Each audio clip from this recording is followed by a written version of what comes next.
Assalamualaikum warahmatullahi wabarakatuh. Hello everyone. Let me introduce myself. I'm Morda Latifa and I'm from class PBI 6th semester from class E. Okay, in this occasion, I will explanation about the material um, bimbingan karir dan jabatan or career guidance. Ya, like that. Baik, di sini saya akan menjelaskan tentang bimbingan karir dan jabatan. Apa sih bimbingan karir dan jabatan?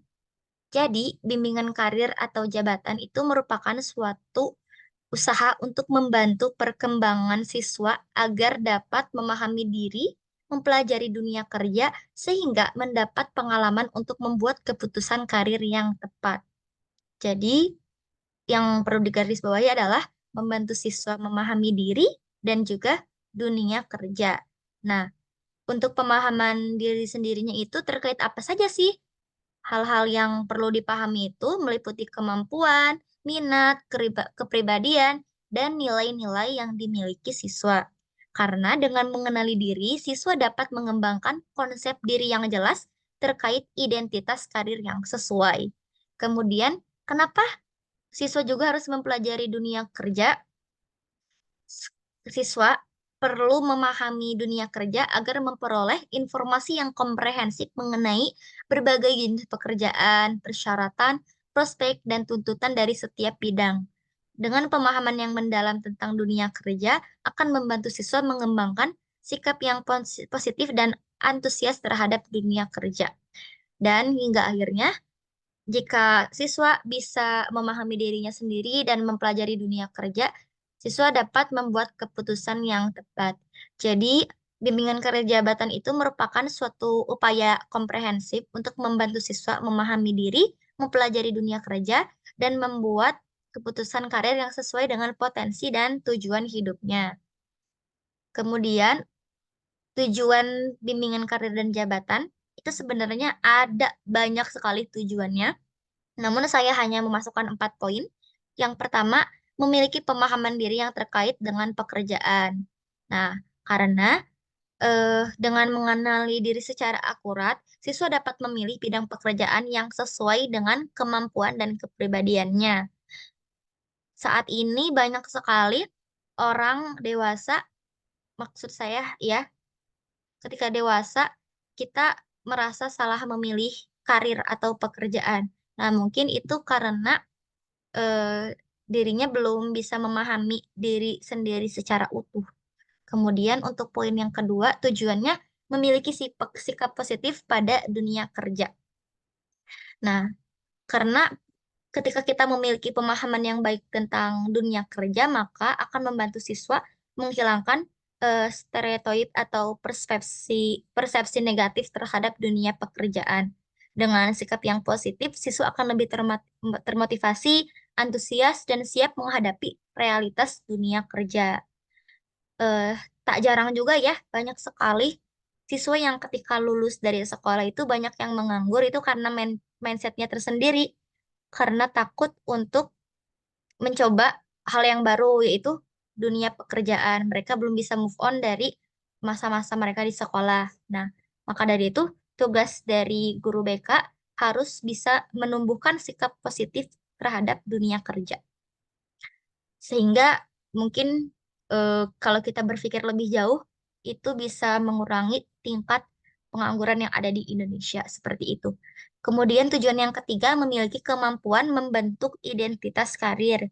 Ya, itu tadi ya, melalui pemahaman diri dan eksplorasi dunia kerja, siswa dapat menemukan arah karir yang sesuai dengan potensi dan minatnya. Karena dengan pembentukan karir yang kuat, itu akan membuat siswa merasa yakin dan mantap dengan pilihan karirnya. Dan kemudian identitas karir yang terbentuk akan menjadi dasar bagi siswa untuk mengembangkan diri secara profesional. Dan tujuan terakhir yaitu memiliki kemampuan untuk merencanakan masa depan. Nah, berdasarkan pemahaman diri dan informasi dari dunia kerja, siswa dapat menyusun rencana karir jangka pendek, menengah, dan juga panjang. Kemampuan merencanakan masa depan ini akan membuat siswa lebih terarah, percaya diri, dan siap menghadapi perubahan di masa depan. Keempat tujuan ini saling terkait dan merupakan komponen penting dalam bimbingan karir atau jabatan yang efektif. Karena dengan tercapainya tujuan-tujuan ini, siswa diharapkan dapat memiliki landasan yang kuat untuk membuat keputusan karir yang tepat dan mewujudkan masa depan karirnya.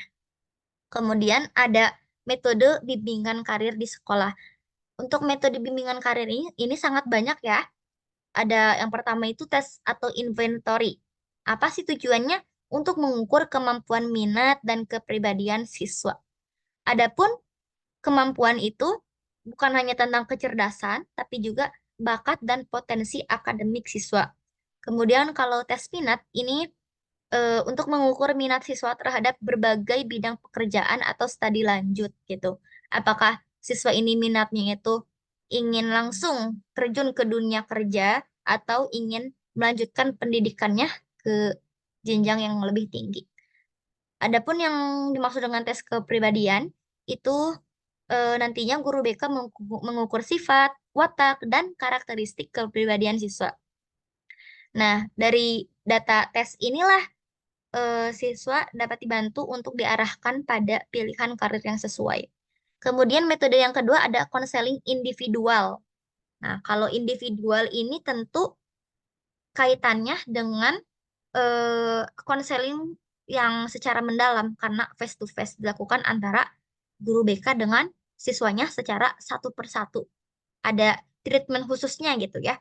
Nah, kalau dalam hal ini pastinya pembahasannya itu akan lebih mendalam.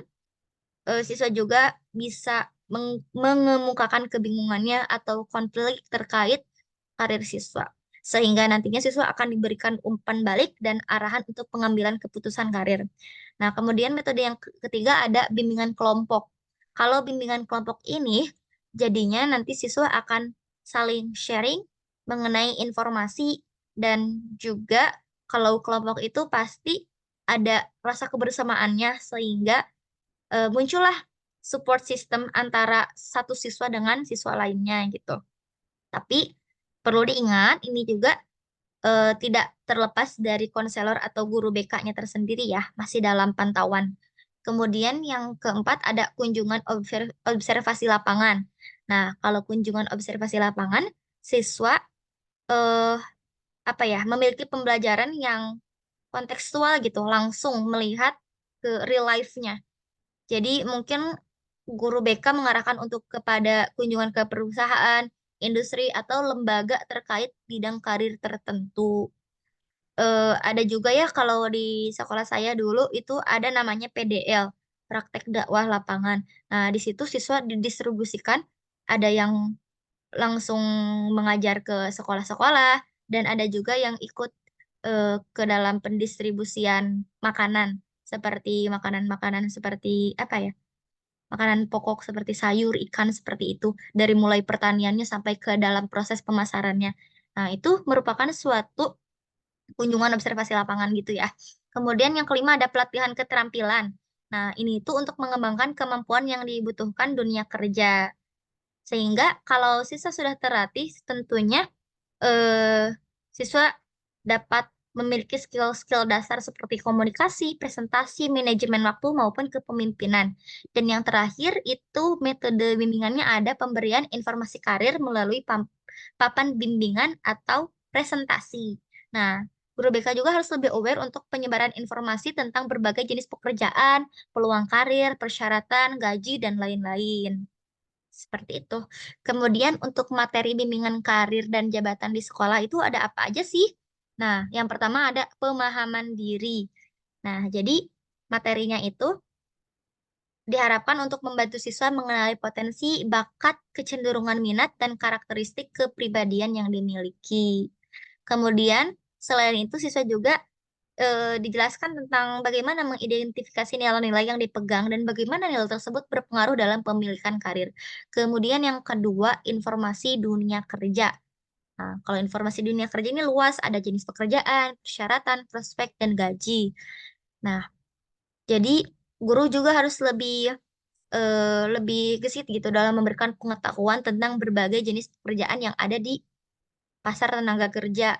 Sehingga informasi mengenai persyaratan, pendidikan, keterampilan, dan kompetensi yang dibutuhkan itu bisa dipersiapkan oleh siswa dari jauh-jauh hari. Bahkan kalau bisa, guru juga harus bisa apa ya, nge-spill gitu rata-rata gaji dari setiap karir tersebut. Nah, kemudian ada materi tentang pengambilan keputusan karir. Nah, jadi hal ini tuh akan membantu siswa dalam proses mengidentifikasi alternatif pilihan karir. Karena untuk menentukan tujuan hidup, kita jangan hanya terfokus pada satu hal, tapi kita juga harus memiliki cabang-cabang yang lainnya. Karena agar agar apabila suatu hal tersebut tidak sesuai dengan ekspektasi kita, kita masih mempunyai mimpi lain untuk diwujudkan gitu. Seperti itu. Kemudian ada perencanaan karir ya. Nah, ini tuh jadi siswa itu akan menyusun rencana aksi untuk mencapai tujuan karir yang telah ditetapkan. Jadi selain merencanakan karir, bagaimana sih step to do-nya gitu.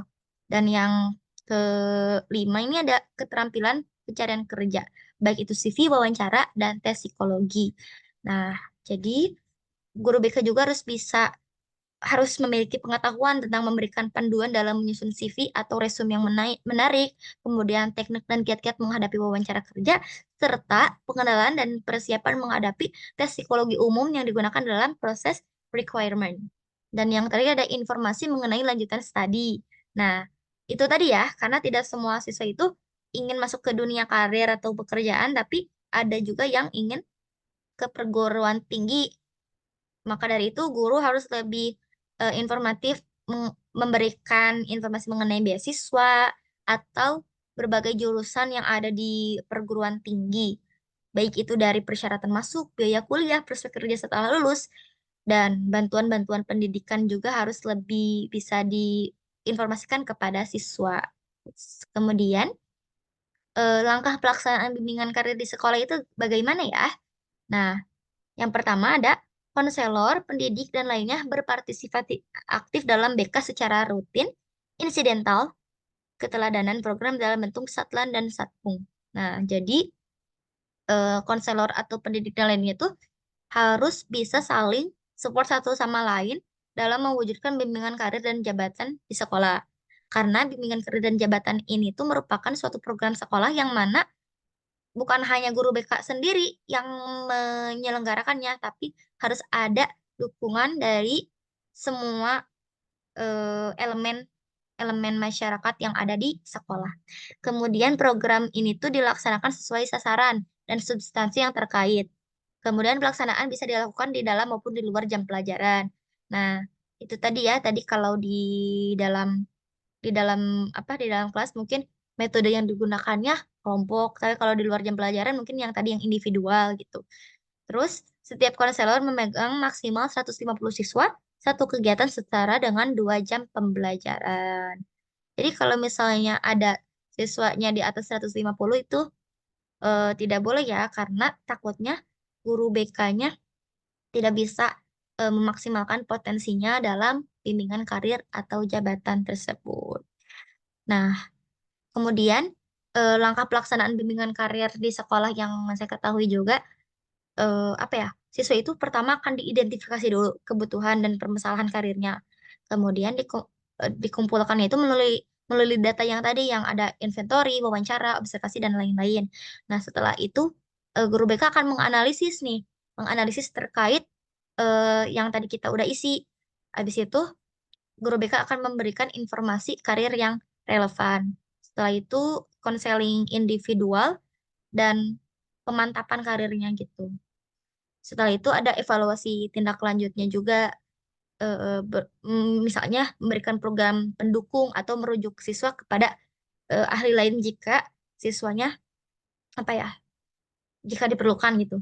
Nah, yang terakhir ada tahap perkembangan karir. Nah, sebenarnya bimbingan karir dan jabatan ini ada tahapan perkembangan karirnya gitu loh. Jadi sebenarnya dari saat kita lahir juga, kita tuh karir kita tuh sebenarnya sudah seperti ada ancang-ancangnya gitu. Nih, yang pertama ada tahap pertumbuhan atau disebut dengan growth stage. Nah, ini tuh dari usia 0 sampai 14 tahun. Nah, sebenarnya di dalam tahap pertumbuhan ini, kita itu sudah mengembangkan konsep diri kita. dan apa ya, pengembangan kemampuan dasar gitu. Terus yang kedua ada tahap penjelajahan atau exploration stage. Nah, kalau tahap ini kita tuh mengeksplorasi pilihan karir dan identifikasi nilai-nilai dan minat serta pengambilan keputusan karir awal.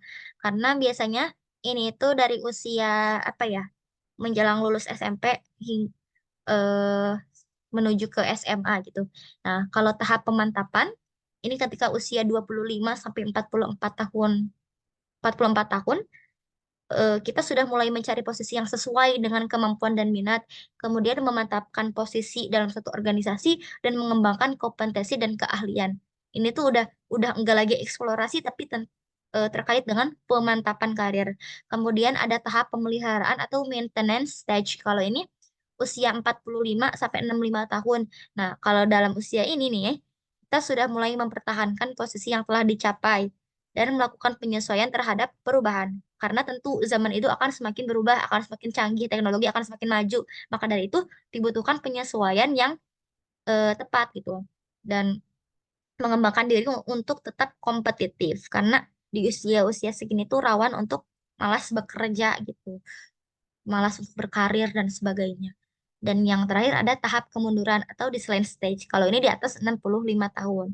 Nah, kalau dalam masa ini kita itu udah mempersiapkan untuk masa pensiunan, pengurangan tanggung jawab, dan realisasi masa depan yang lebih nyata. Nah, setiap tahap perkembangan karir itu memiliki tugas-tugas perkembangan yang harus dipenuhi individu agar dapat mencapai kesuksesan karir. Individu yang berhasil melewati tahap-tahap tersebut akan memiliki karir yang lebih terarah dan bermakna.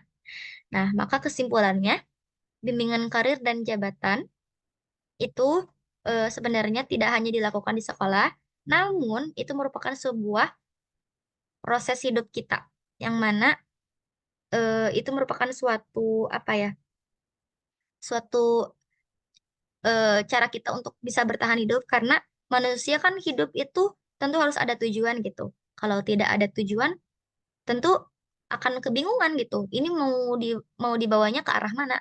Maka dari itu, bimbingan karir dan jabatan sangat dibutuhkan terutama di sekolah. Seperti itu. Baik, mungkin sekian presentasi yang dapat saya sampaikan. Mohon maaf atas segala kesalahan dalam pemberian informasi dan terima kasih. Wassalamualaikum warahmatullahi wabarakatuh.